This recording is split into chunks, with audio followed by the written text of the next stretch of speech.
In a village surrounded by thick trees and long dusty paths, there lived a young lady whose name became both a blessing and a curse. Her name was Ode. Ode was not just beautiful.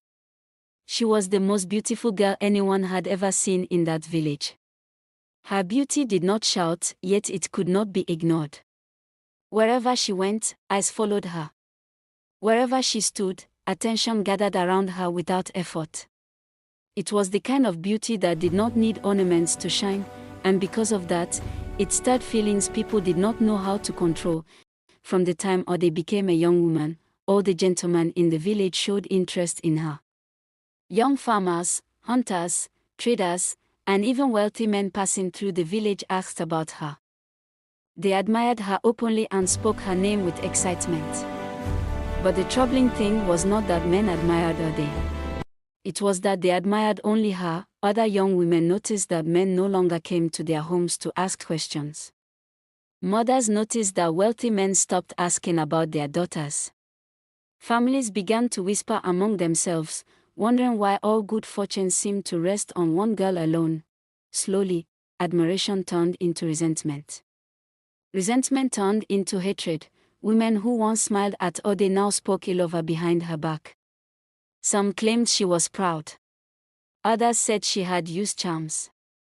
Even some family members of other girls blamed her for their daughter's misfortune, saying no wealthy man wanted to marry because Ode had taken all the attention. Ode herself knew nothing of this growing bitterness. She lived simply and minded her own life, unaware that her beauty had made her the center of silent hostility. Ode had 3 friends, Aku, Odio, and Kyud. They had grown up together since childhood, sharing food, laughter, and secrets. But as they grew older, their hearts changed in different ways. Odio was the only one who showed genuine love toward Ode. She cared for her deeply and never felt threatened by her beauty. Aku and Kyud, however, hid their hatred behind smiles.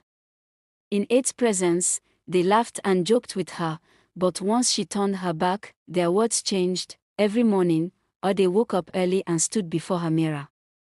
She made sure she was well presentable before stepping out. Not because she wanted attention, but because it had become her habit. Her mother often helped her, carefully braiding her hair while admiring her daughter's beauty. "My child," her mother would sometimes say, "carry yourself with humility. Beauty can attract both love and trouble." Ode smiled, not fully understanding the weight of those words. Whenever Ode stepped out of her house, the village reacted. Men admired her openly, whispering among themselves and pointing discreetly in her direction. Women, on the other hand, waited until she passed before gathering in small groups to speak ill of her, their words filled with bitterness and envy.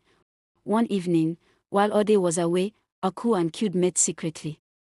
Their faces were filled with anger and jealousy as they spoke about how their lives had been overshadowed by Ode's beauty. They complained about how men ignored them and focused only on her. "As long as Ode remains like this," Aku said bitterly, "we will never be seen." They both knew Odio would never support anything evil, so they did not involve her in their plan. That night, they took Ode's pomade and mixed it with a harmful substance meant to burn the skin and destroy beauty. They sealed it carefully and returned it to its place, believing their problem would soon be solved. Not long after, a big festival was announced in the village. It was a celebration that attracted wealthy people from the city. Rich men arrived with their handsome sons, dressed in fine clothing, bringing gifts and excitement with them. The village buzzed with anticipation. Aku and Kyud saw this festival as their chance. On the morning of the festival, Ode dressed beautifully as always. She stood before her mirror, adjusting her attire. Her mother braided her hair slowly, admiring her daughter with pride. "You look beautiful," her mother said. "May today bring you joy." Ode smiled, unaware that danger lay hidden in the pomade she applied to her face. She joined the festival, and the moment she arrived, attention shifted toward her. Men turned to look at her, whispering into their parents' ears, signaling their interest. Even the visitors from the city could not hide their admiration. Aku and Kyud watched from a distance, their hearts filled with anticipation. After a few minutes, Ode felt a strange burning sensation on her face. At first, she tried to ignore it, but the pain grew stronger. She cried out, clutching her face as the burning intensified. Her beautiful face began to change before the eyes of the crowd. Fear replaced admiration. Some people shouted that she was a witch. Others stepped back in terror. The men who had admired her moments earlier now looked away in fear, overwhelmed and broken. Ode ran away from the festival and locked herself in her room. Standing before the mirror, she saw the damage done to her face. The beauty she once knew was gone. She broke down and wept bitterly. Only Odiu followed her. She sat beside Ode, holding her and trying to comfort her as she cried. Meanwhile, Aku and Kyud remained at the festival, secretly pleased with what had happened. Among the visitors was one young gentleman who had noticed Ode before the incident. Unlike the others, her sudden change did not push him away. Later that day, he approached Aku and Kyud. When they saw him coming, they became excited, believing he had finally chosen one of them. Instead, he calmly asked where Ode lived. Reluctantly, they gave him directions. When he left, their anger returned. What is wrong with these men? One of them complained. Can't they see our beauty? Their jealousy deepened, and that night they decided age suffering was not enough. They planned to add more of the harmful substance to her pomade, knowing she could not stay without using it. The next day, they visited Ode, pretending to be concerned friends. Ode welcomed them warmly, unaware of their evil intentions. During their conversation, she explained how the problem began after she applied the pomade. One of the evil friends picked up the pomade and pretended to examine it. Okay. But we all use this same pomade, she said casually. Nothing has happened to us.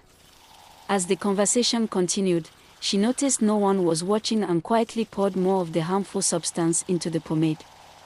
This time, Odiu saw everything. Her heart raced, but she said nothing. She did not want to destroy their childhood friendship or cause trouble. She pretended not to notice. They laughed together, said their goodbyes, and left. Later that evening, Odiu returned alone to check on Ode.